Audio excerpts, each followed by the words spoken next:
பிளாசி முதல் செங்கோட்டை வரை உரை ஓவியம்.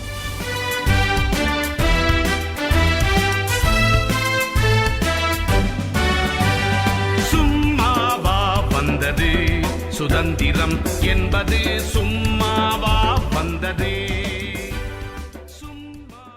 தாயே, நீங்கள் சொன்னது போல அண்டமான் என்ற ஊர் இருக்கும் வரை வீர சாவர்கர் என்ற பெயரை எவரும் மறக்க முடியாது. ஆனால் நாடு சுதந்திரம் அடைந்த பின் அவர் பெயர் மறைக்கப்பட்டது போல தோன்றுகிறதே.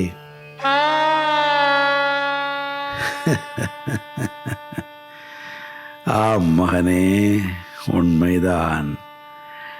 குழந்தை பருவம் தொடங்கி உயிர் பிரியும் அந்த தருணம் வரை அவன் வாழ்க்கையில் போராட்டம் போராட்டம் போராட்டம் மட்டுமேதான். தன் உழைப்பை பிறர் பறித்து கொண்ட போதும் அதனால் வருத்தம் கொள்ளாதவன் அவன். அவனது உள்ளம் வெளிப்படுத்தும் என் வரலாற்று உண்மை பக்கங்களில் இருந்து உதாரணத்துக்கு ஒன்றை எடுத்துச் சொல்லுகிறேன், கேள் மகனே. சுதந்திரத்துக்கு பின் காங்கிரஸ் இயக்கத்தைச் சேர்ந்தவர்கள் தாங்கள்தான் சுதந்திரத்துக்கு காரணம் என்று பிரபலப்படுத்திக் கொண்டார்கள். மனம் வெறுத்து போன சாவர்கர் 1961 ஒரு நீண்ட கட்டுரை எழுதினான். காந்திஜியின் காங்கிரஸ் தான் ஆங்கிலேய ஆட்சியாளர்களிடமிருந்து கத்தியின்றி இரத்தமின்றி போராடி சுதந்திரத்தை அடைந்ததென்று. குழந்தைகள் படிக்கும் பாடப்புத்தகங்களில் அரசாங்கம் பாடங்களை வடிவமைத்தது. ஆனால் உண்மையில் நம் புரட்சியாளர்களின் தூண்டுதலால் பலம் வாய்ந்த நம் சேனை வாளை உருவி வீரத்துடன் போராடியது. ஆங்கிலேயர்களை வெட்டி சாய்த்தது, மற்றவர்களையும் போராடத் தூண்டியது. அதனால்தான் ஆங்கிலேயர்கள் பயந்து போய் சுதந்திரம் கொடுக்க பேச்சுவார்த்தைகளை தொடங்கினார்கள். இந்த உண்மையை பிரிட்டிஷ் பிரதம மந்திரியே பார்லிமெண்டில் ஒப்புக்கொண்டார். 2ஆம் உலகப் போரின் போது ஜப்பான் இராணுவம் சிங்கப்பூரின் மீது குண்டுகளை பொழிந்தது. இந்தியாவை ஆண்ட பிரிட்டிஷ் இராணுவமும் போரில் குதித்தது. அந்த நேரத்தில் தளபதி ராஷ் பிஹாரி போஸின் ஆசாத் ஹிந்த் படை ஆங்கிலேயர்களுடன் போரிட்டது. சுதந்திரம் அடைவதற்காக 50,000 வீரர்கள் போரிட்டார்கள்.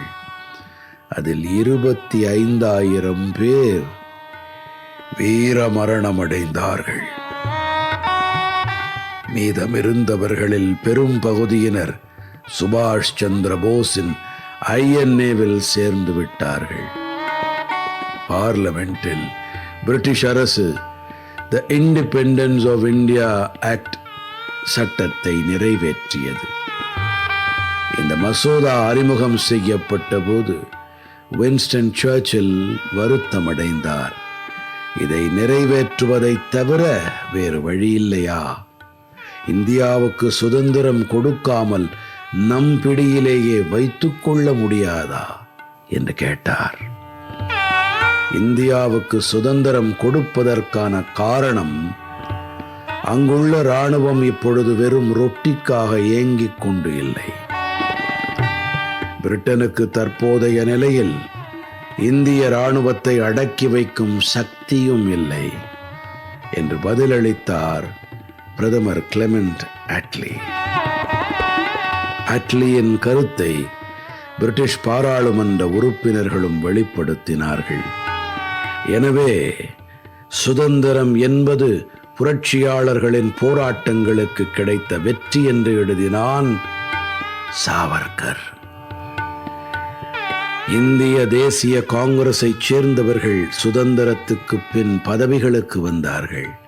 ஆனால் சாவர்கர் தனக்கு பதவி எதுவும் வேண்டாம் என்று வெளிப்படையாகவே அறிவித்தான்.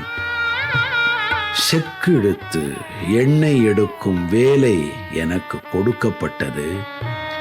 நான் எண்ணெய் எடுத்து கொடுத்தால் இந்த அயல் நாட்டுக்காரர்கள் அதை சாப்பிட்டு விட்டு போவார்கள்.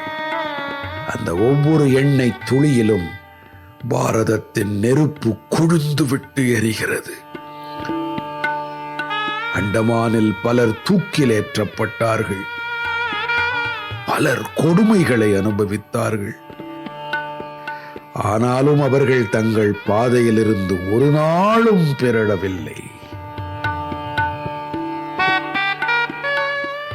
சுதந்திர யுத்தத்தில் தியாகிகளின் தியாகத்தினால்தான் இன்று சிலர் மந்திரிகளாகவும் தலைவர்களாகவும் அரசில் அதிகாரம் செலுத்துபவர்களாகவும் உட்கார்ந்திருக்கிறார்கள். ஆனால் நாங்கள் தெளிவாக இருக்கிறோம். பட்டம், பதவி, சுயநலத்திற்காகவா எவ்வளவு புரட்சிகளையும் தியாகங்களையும் செய்தோம் என்று மனம் வெதும்பி எழுதினான். அவன் இறுதி காலத்தில் உண்ணா நோன்பிருந்து தன் வாழ்க்கையின் முடிவை தானே தேடிக்கொண்டான்.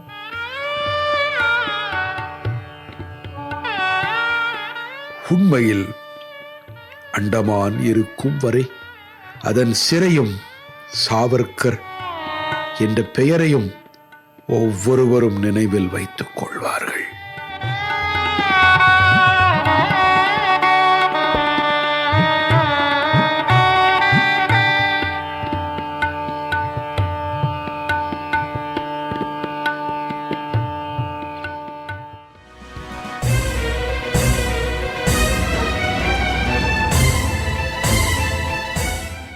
பிளாசி முதல் செங்கோட்டை வரை உரை ஓவியம் கேட்டீர்கள். போரிலே இறங்கிவிட்டால் இன்னல் சூழும் தெரியும். பெற்ற தாய் பசித்திருப்பாள், பிள்ளைக்கது புரியும். அன்னையர்க்கு அன்னையார பாரதியின் துயர் துடைக்க அன்னை தானே அழித்துக் கொண்டோர் எத்தனையோ எத்தனை. சும்மாவா வந்தது சுதந்திரம் என்பது சும்மா